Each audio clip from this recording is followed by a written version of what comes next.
Assalamualaikum warahmatullahi wabarakatuh. Bismillah, alhamdulillah, wassalatu wassalamu ala rasulillah wa ala alihi wa sahbihi wa mawalah. Wa la hawla wa la quwata illa billah amma ba'du. Marilah kita awali perkuliahan inovasi pendidikan matematika pada hari ini dengan bersama-sama membaca basmalah. Bismillahirrahmanirrahim. Bagaimana kabar hari ini semuanya? Alhamdulillah, luar biasa, Allahu Akbar. Pada hari ini kita akan membahas sasaran dari inovasi pendidikan, di mana sasaran inovasi pendidikan ini ada 5 sasaran. Yang pertama adalah sasaran dari inovasi pendidikan yaitu guru. Yang kedua adalah kurikulum. Yang ketiga adalah siswa. Yang keempat adalah fasilitas. Dan sasaran inovasi pendidikan yang kelima adalah lingkup sosial masyarakat. Sebagaimana kita ketahui bahwa inovasi pendidikan bertujuan untuk memperoleh hal-hal yang lebih baik dalam bidang pendidikan, atau untuk memecahkan masalah-masalah dalam dunia pendidikan.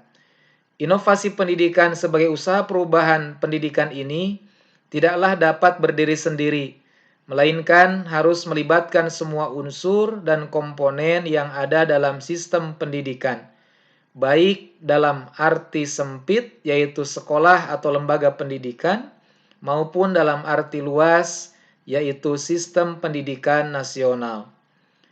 Adapun sasaran inovasi pendidikan yang pertama adalah guru. Di dalam Undang-Undang Nomor 14 Tahun 2005 tentang guru dan dosen disebut bahwa guru adalah pendidik profesional dengan tugas utama yaitu mendidik, mengajar, membimbing, mengarahkan, melatih, menilai dan mengevaluasi peserta didik pada pendidikan anak usia dini jalur pendidikan formal, pendidikan dasar dan pendidikan menengah. Jadi, guru sebagai pendidik profesional mempunyai 7 tugas utama yang kesemuanya ini mencakup 3 ranah yang harus dicapai oleh peserta didik, baik ranah sikap, kognitif, maupun psikomotorik. Dengan 7 tugas utama ini, mendidik, mengajar, membimbing, mengarahkan, melatih, menilai, sampai mengevaluasi peserta didik. Adapun peran dan fungsi guru dalam melaksanakan pendidikan dan pembelajaran ini adalah bagaimana guru bisa mendorong, membimbing, dan memfasilitasi peserta didiknya untuk dapat belajar. Sehingga diperlukan guru yang kompeten, yang menguasai segenap kompetensi baik dalam kompetensi pedagogik, kompetensi kepribadian, sosial, dan juga kompetensi profesional. Dan juga guru diperlukan mempunyai kreativitas yang tinggi. Adapun Ki Hajar Dewantara dalam ungkapan yang sangat terkenal dalam dunia pendidikan menyampaikan 3 hal pokok yang harus dimiliki oleh seorang guru, yaitu ing ngarsa sung tulada, ing madya mangun karsa, tutwuri handayani. Atau dengan vokal yang lain, kadang ada yang menyebutnya ing ngarso sung tulodo, ing madyo mangun karso, tutwuri handayani. Artinya adalah seorang guru ketika dia berada di depan peserta didiknya, maka harus dapat memberi keteladanan kepada peserta didik. Kemudian, ketika berada di tengah, maka seorang guru harus mampu menciptakan peluang bagaimana peserta didik mempunyai prakarsa, mempunyai karya. Dan ketika di belakang, tutwuri, maka bagaimana guru mampu memberikan dorongan dan arahan kepada peserta didiknya. Oleh karena itu, guru harus mempunyai inovasi dalam pembelajaran, sehingga belajar bagi anak atau peserta didik menjadi menarik dan mudah dimengerti oleh peserta didik. Guru selain mengembangkan atau melaksanakan tindakan inovasinya, maka harus tetap memperhatikan sejumlah kepentingan siswa atau peserta didiknya. Adapun menurut Undang-Undang Nomor 14 Tahun 2005 dalam pasal yang ke-20, di antaranya ada 5 kewajiban dari seorang guru. Yang pertama adalah merencanakan, melaksanakan, menilai dan mengevaluasi pembelajaran dimulai dari proses sampai dengan hasil pembelajaran. Maka ini yang kita kenal dengan memulai membuat RPP sebagai kewajiban guru yang pertama, yaitu merencanakan. Kemudian melaksanakan RPP-nya dalam proses pembelajaran yang bermutu, kemudian menilai dan mengevaluasi hasil pembelajaran yang telah dilakukan. Kemudian kewajiban yang kedua dari seorang guru adalah terus meningkatkan dan mengembangkan kualifikasi akademik dan kompetensinya secara berkelanjutan sejalan dengan perkembangan ilmu pengetahuan, teknologi, dan seni.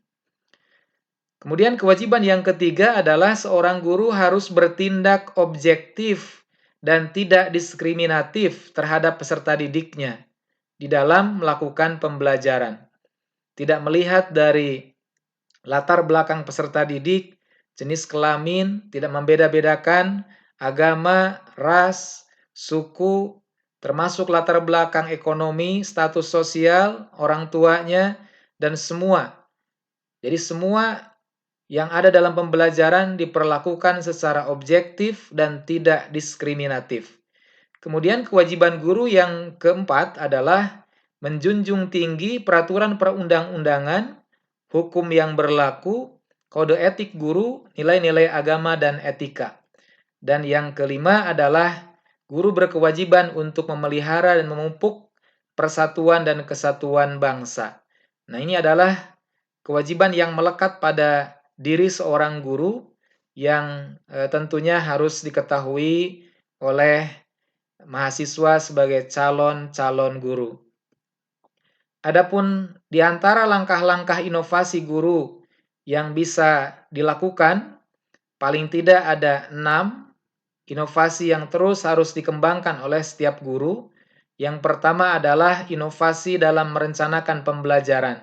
Bagaimana seorang guru mampu membuat RPP dengan direncanakan sendiri, dibuat sendiri, dan kemudian nanti yang kedua adalah diterapkan dalam pembelajarannya. Ya, jadi ini adalah inovasi yang dimulai dengan menyusun rencana pembelajaran yang dikenal dengan RPP atau rencana pelaksanaan pembelajaran. Kemudian yang kedua adalah menerapkan dari apa yang sudah direncanakan di dalam RPP. Menerapkan pembelajaran. Kemudian langkah inovasi yang ketiga adalah melaksanakan tugas-tugas administratif dari seorang guru, termasuk di dalamnya adalah bagaimana melakukan penilaian, kemudian melakukan tugas-tugas yang lain yang terkait dengan manajemen atau pengelolaan kelasnya. Kemudian yang keempat adalah langkah inovasi guru bagaimana mampu membangun komunikasi. Berkomunikasi baik dengan peserta didik atau dengan teman sejawat guru yang lain. Kemudian langkah inovasi guru yang kelima adalah terus mengembangkan kemampuan pribadinya. Dan yang keenam adalah bagaimana dengan inovasi guru mampu mengembangkan kemampuan peserta didik. Nah, ini adalah langkah-langkah yang bisa dilakukan terkait dengan inovasi dari seorang guru. Dimulai dari merencanakan pembelajaran, menerapkan pembelajaran, melaksanakan tugas-tugas administratif, berkomunikasi, mengembangkan kemampuan pribadinya dan juga kemampuan peserta didiknya. Adapun hal-hal yang dapat membentuk kewibawaan dari seorang guru, paling tidak ada 4. Yang pertama adalah penguasaan materi yang diajarkan.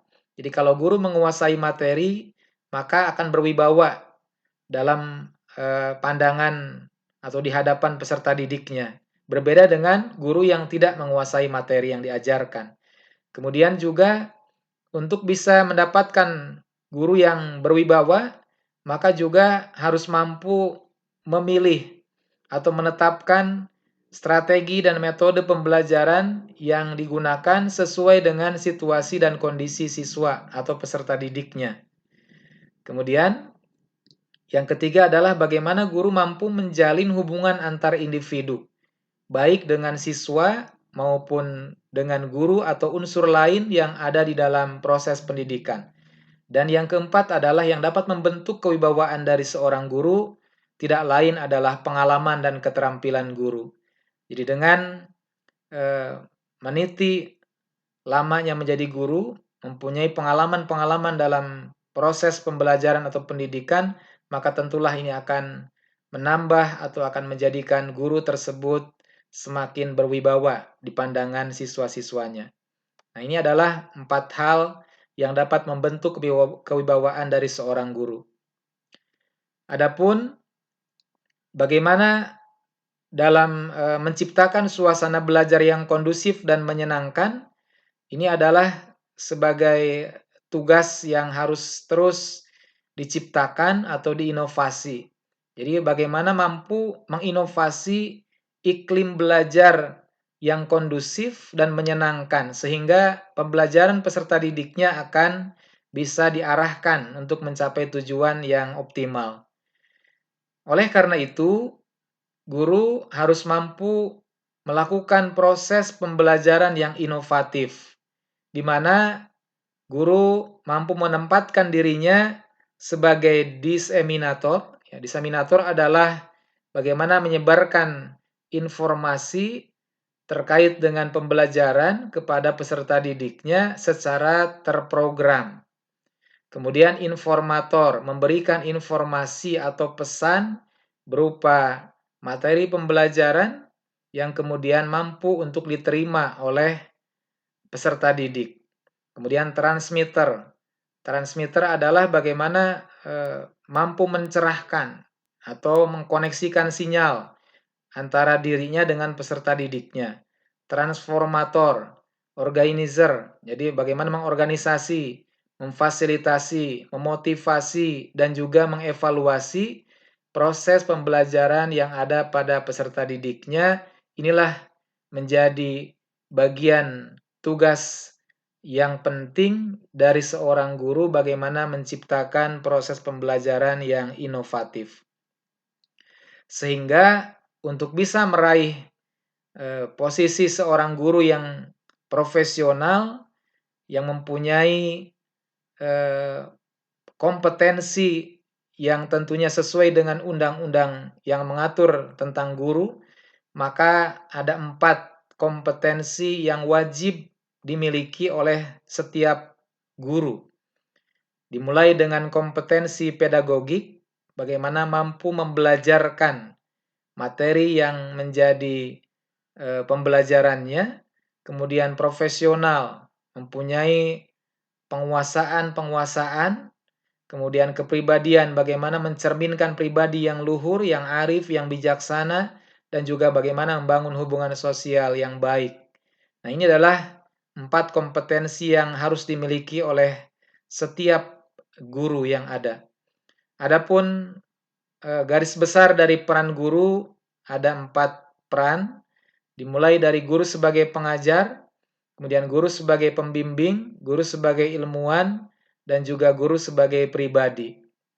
Jadi kalau kita kaitkan dengan 4 kompetensi guru yang diatur oleh undang-undang, ketika kita melihat dari guru sebagai pengajar, maka dibutuhkan kompetensi pedagogik.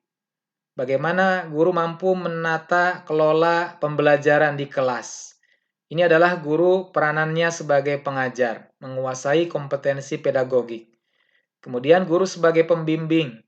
Bagaimana seorang guru mampu untuk mempunyai kompetensi sosial, membimbing peserta didiknya dengan pendekatan-pendekatan humanistik. Kemudian guru sebagai ilmuwan, bagaimana terus meningkatkan profesionalismenya, meningkatkan keilmuannya, Nah, ini adalah kompetensi profesional. Dan juga guru sebagai pribadi bagaimana mempunyai kompetensi kepribadian yang bisa menjadi teladan bagi peserta didiknya. Nah, itu adalah 4 peran guru kalau kita dasarkan kepada 4 kompetensi yang harus dimiliki oleh seorang guru. Adapun karakteristik dari guru yang efektif, setidaknya ada 4 karakteristik. Yang pertama adalah mampu menciptakan iklim atau suasana belajar yang kondusif dan menyenangkan tadi di awal. Kemudian mampu mengembangkan strategi dan manajemen pembelajaran, ya, mengelola pembelajaran dengan baik. Kemudian mampu memberikan umpan balik atau feedback dan penguatan terhadap peserta didiknya. Dan yang keempat adalah tetap mempunyai kemampuan meningkatkan kualitas atau kemampuan dirinya. Nah, ini adalah 4 karakteristik guru yang efektif atau guru yang inovatif. Adapun sasaran dari inovasi pendidikan yang kedua adalah siswa. Di mana menurut Undang-Undang Nomor 20 Tahun 2003 tentang Sistem Pendidikan Nasional, siswa atau peserta didik adalah anggota masyarakat yang berusaha mengembangkan potensi diri melalui pembelajaran baik pada jalur, jenjang, dan juga jenis pendidikan tertentu. Jadi di sini yang perlu digarisbawahi adalah siswa atau peserta didik harus berusaha untuk mengembangkan potensi dirinya sendiri. Diberikan kesempatan, difasilitasi oleh guru sehingga peserta didik atau siswa ini mampu mengembangkan potensi dirinya dalam pembelajaran. Nah, adapun peserta didik atau siswa ini merupakan salah satu input atau masukan yang ikut menentukan terhadap keberhasilan dari proses pendidikan, termasuk dalam proses inovasi pendidikan. Sehingga guru dalam melaksanakan inovasinya ataupun pendidikannya, maka harus tetap berusaha untuk memenuhi kebutuhan yang ada pada peserta didik. Jadi disinilah bahwa sasaran dari inovasi pendidikan yaitu siswa, maka ini menjadi pertimbangan utama ketika guru melakukan inovasi. Bagaimana dalam inovasi pendidikan yang dilakukan oleh guru tetap memperhatikan bagaimana inovasi atau pendidikannya itu mampu memenuhi kebutuhan yang ada pada peserta didiknya. Nah, sehingga siswa dalam hal ini adalah merupakan prioritas yang utama di sekolah. Jadi semua sasaran inovasi pendidikan yang lainnya, maka prioritas utamanya adalah siswa. Bagaimana inovasi pendidikan atau bahkan pendidikan yang ada di sekolah itu berpusat kepada minat dan kebutuhan siswa. Ini adalah prioritas utama. Siswa sebagai objek yang utama dalam pendidikan mempunyai peran yang sangat dominan, di mana siswa dapat menentukan keberhasilan belajarnya melalui kemampuan intelijensinya, kemudian daya motoriknya, pengalaman, kemauan, dan komitmen dirinya tanpa melalui paksaan dari pihak lain, termasuk dari guru.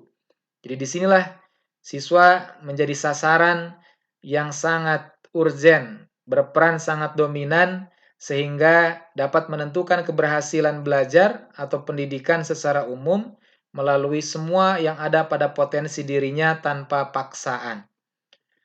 Nah, adapun siswa ketika terkait dengan inovasi pendidikan, maka haruslah dilibatkan dalam proses inovasi pendidikan dengan cara bagaimana guru mengenalkan tujuan dari perubahan atau inovasi pendidikan yang ada, mulai dari perencanaannya sampai dengan pelaksanaannya.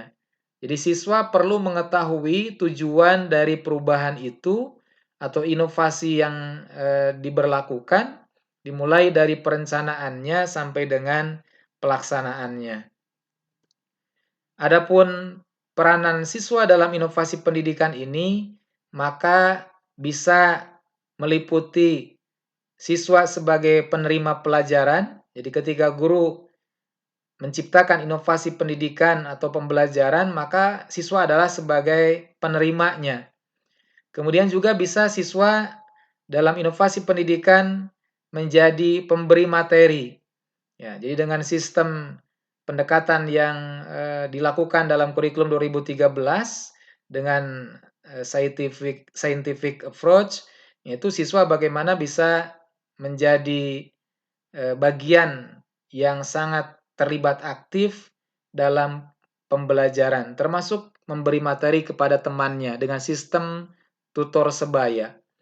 Kemudian juga siswa bisa menjadi petunjuk terhadap siswa yang lainnya, dan bahkan siswa bisa menjadi guru terhadap teman-teman lainnya. Nah, maka ini adalah peran siswa dalam inovasi pendidikan. Jadi siswa tidak hanya duduk diam pasif gitu, dalam pembelajaran, tapi diberikan ruang yang cukup untuk bisa mengeksplor semua potensi yang ada pada dirinya. Adapun sasaran dari inovasi pendidikan yang ketiga adalah kurikulum. Menurut Peraturan Menteri Pendidikan Nasional Nomor 22 Tahun 2006, dinyatakan bahwa kurikulum adalah seperangkat rencana dan pengaturan mengenai tujuan, isi, dan bahan pelajaran serta cara yang digunakannya sebagai pedoman penyelenggaraan kegiatan pembelajaran dalam mencapai tujuan pendidikan. Nah, ini adalah kurikulum. Jadi ada beberapa kata kunci bahwa kurikulum adalah merupakan seperangkat rencana dan pengaturan yang di dalamnya meliputi tujuan, isi, dan bahan pelajaran serta cara yang digunakan.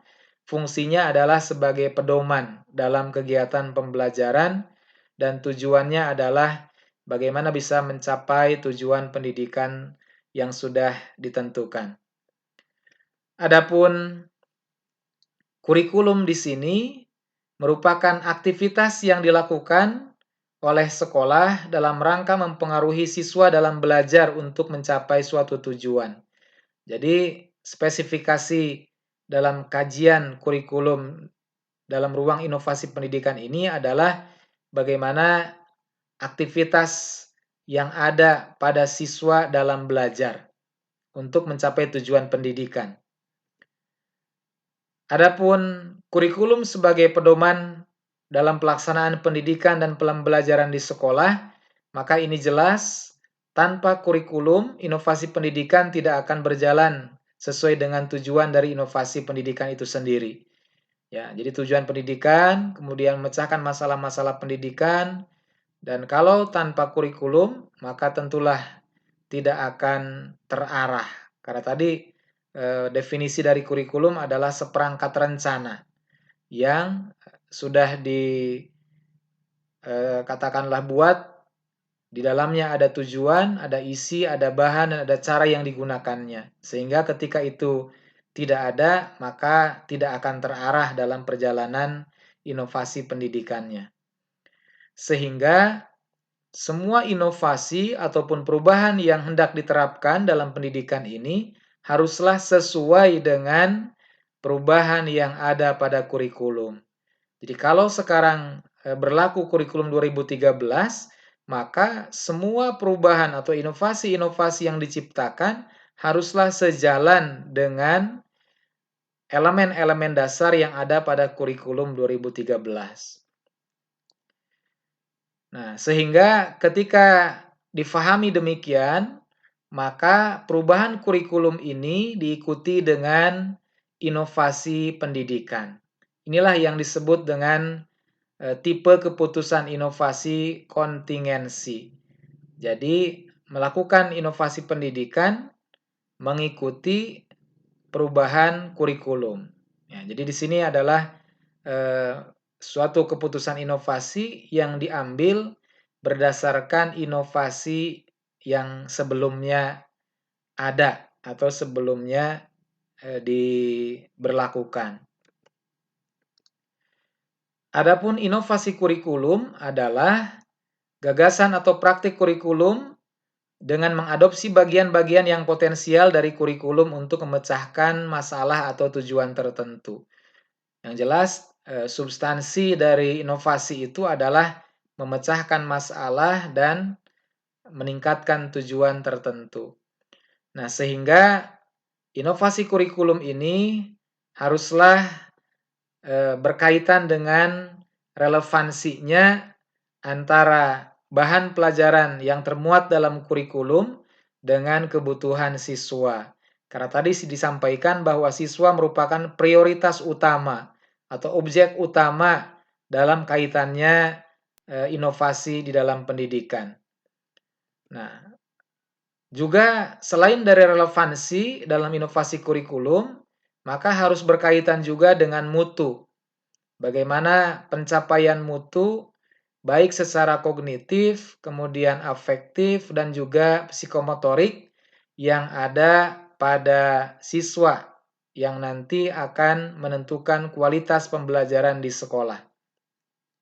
Adapun 5 landasan inovasi kurikulum, yang pertama adalah landasan filosofis, bagaimana hasil hakikat dari berpikir, hakikat dari pengetahuan, kemudian hakikat dari sebuah ide yang kemudian menjadikan dipandang perlu adanya inovasi dalam kurikulum.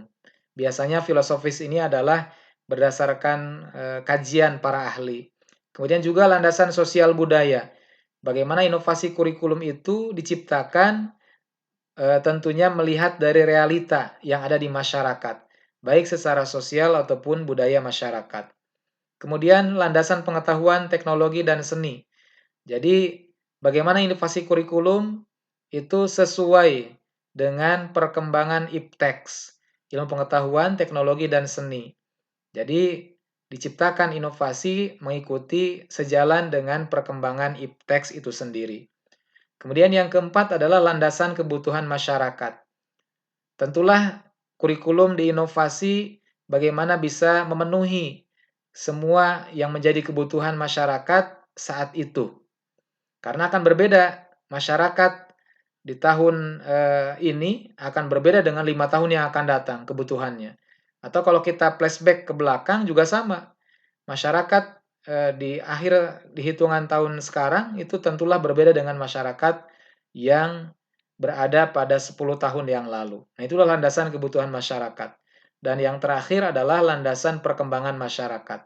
Sejalan dengan kebutuhan masyarakat, maka masyarakat juga terus mengalami perkembangan dan tentulah perkembangan ini harus direspons, harus ditanggapi dengan diantaranya adalah melakukan inovasi di dalam kurikulum pendidikan. Adapun 8 prinsip dalam inovasi kurikulum, yang pertama adalah prinsip relevansi atau kesesuaian, prinsip kontinuitas atau terus-menerus dan kesinambungan, bisa secara vertikal yaitu bagaimana jenjang pendidikan yang ada itu materinya adalah tersambung, misalkan pendidikan dasar, menengah, pendidikan tinggi. Nah, itu adalah berkesinambungan, tidak terputus. Ataupun juga kontinuitas yang dimaksud adalah bagaimana bisa secara horizontal. Nah, kemudian prinsip fleksibilitas. Jadi kesesuaian yang dimaksud dalam relevansi tadi, maka inovasi kurikulum harus fleksibel. Jadi harus bisa diterapkan pada kondisi dan situasi tertentu.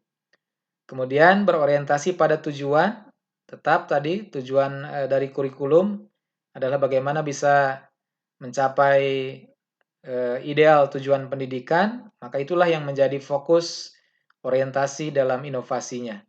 Kemudian prinsip efisiensi dan efektivitas, bagaimana berjalan kurikulum itu secara efisien dan juga efektif. Kemudian prinsip keseimbangan, prinsip keterpaduan, ya sebagai peserta didik harus mempunyai integrasi atau keterpaduan dalam dirinya, ya, baik secara sikap, kemudian kognitif atau pengetahuan juga keterampilannya. Dan juga prinsip mutu. Jadi tetap memperhatikan aspek-aspek yang sifatnya adalah kualitatif. Itulah terkait dengan sasaran inovasi dalam bidang atau yang kaitan dengan sasaran yang ketiga yaitu kurikulum. Adapun sasaran dari inovasi pendidikan yang keempat adalah fasilitas.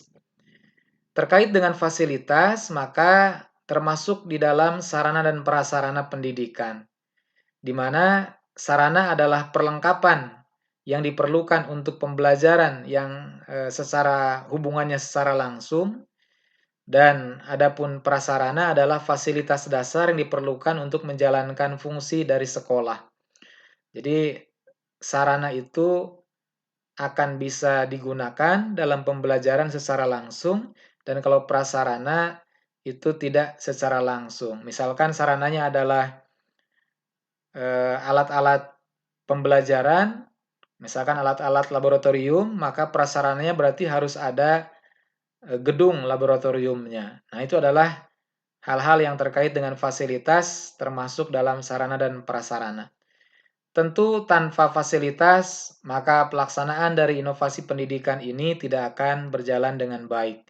Pasti akan mengalami hambatan-hambatan dalam pelaksanaannya. Adapun fasilitas pendidikan adalah semua benda, baik yang bergerak ataupun yang tidak, yang diperlukan untuk menunjang proses pembelajaran, baik yang secara langsung ataupun yang secara tidak langsung di dalam prosesnya. Nah, itu adalah fasilitas pendidikan. Adapun fasilitas sekolah terbagi menjadi 3 komponen.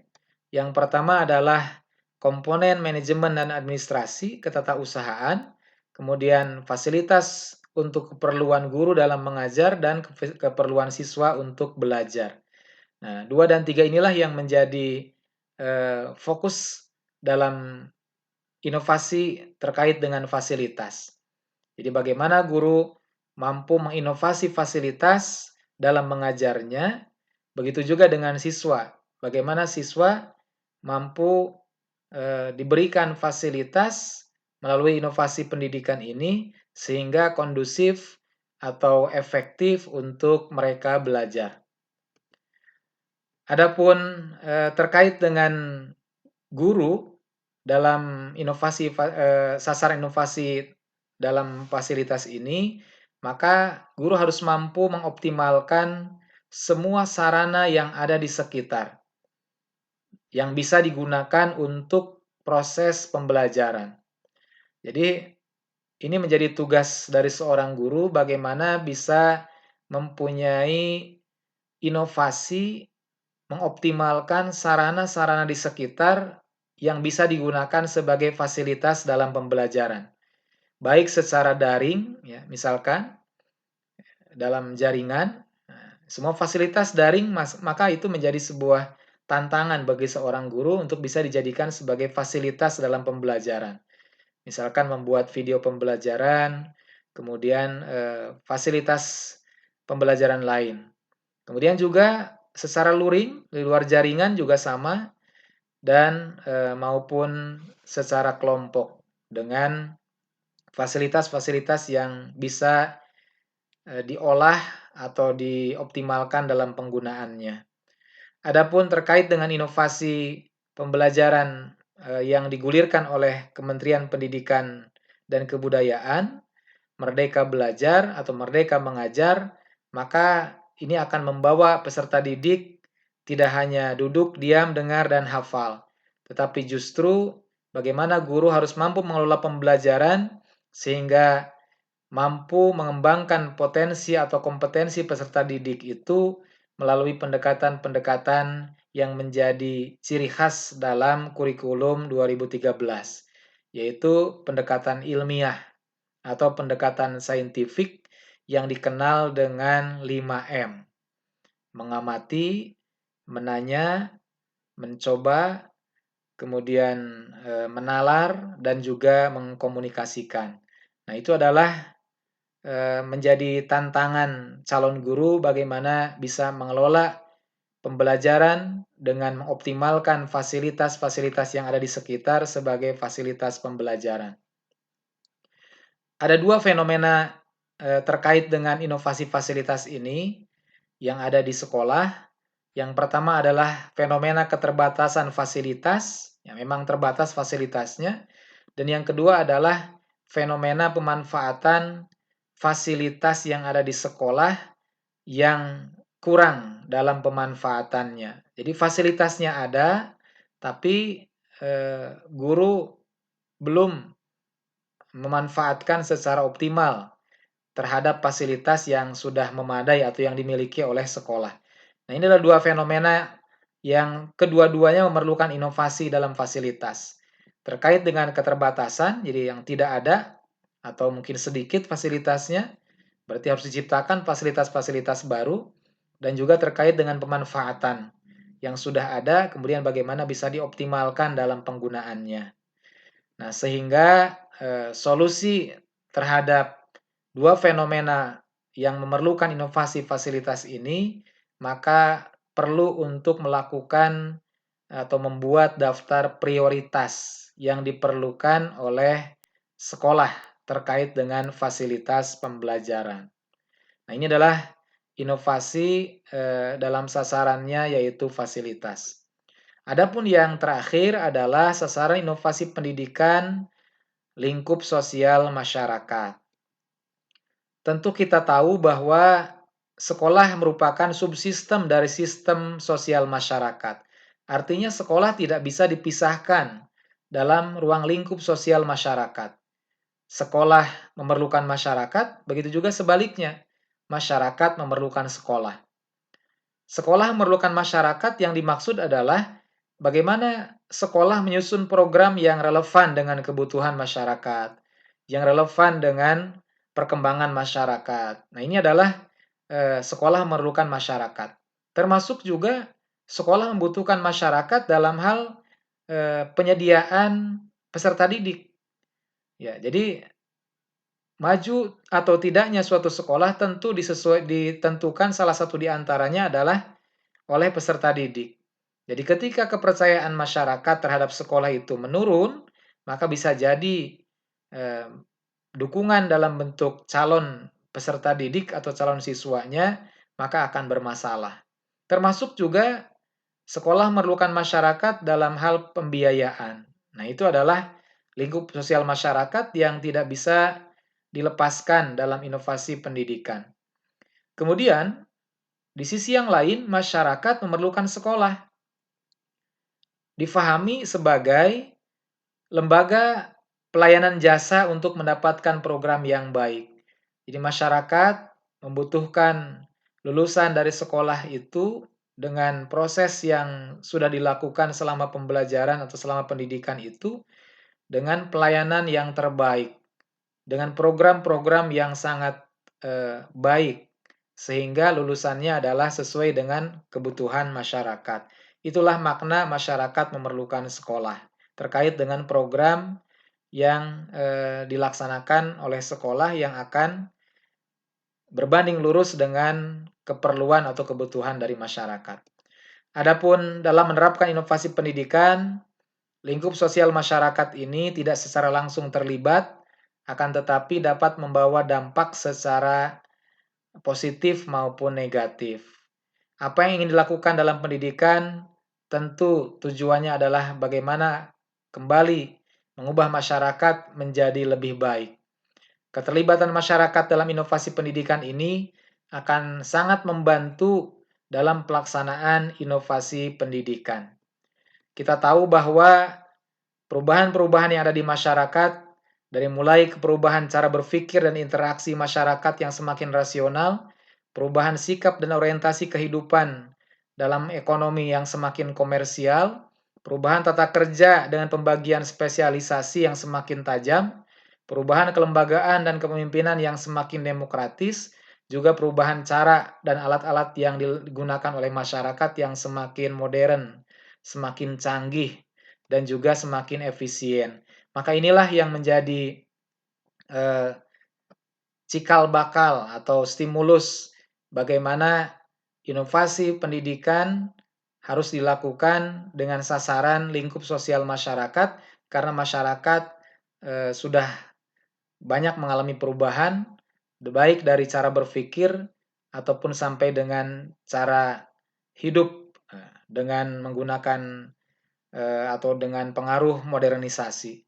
Nah, ini adalah sasaran inovasi pendidikan yang perlu diketahui secara jelas, sehingga pada saat nanti menciptakan suatu inovasi dalam bidang pendidikan, tentulah semua sasaran dari inovasi pendidikan ini menjadi sebuah perhatian yang akan mempengaruhi terhadap berjalan atau tidaknya suatu inovasi pendidikan yang diciptakan. Terima kasih. Jazakumullah khairan katsira. Wassalamualaikum warahmatullahi wabarakatuh.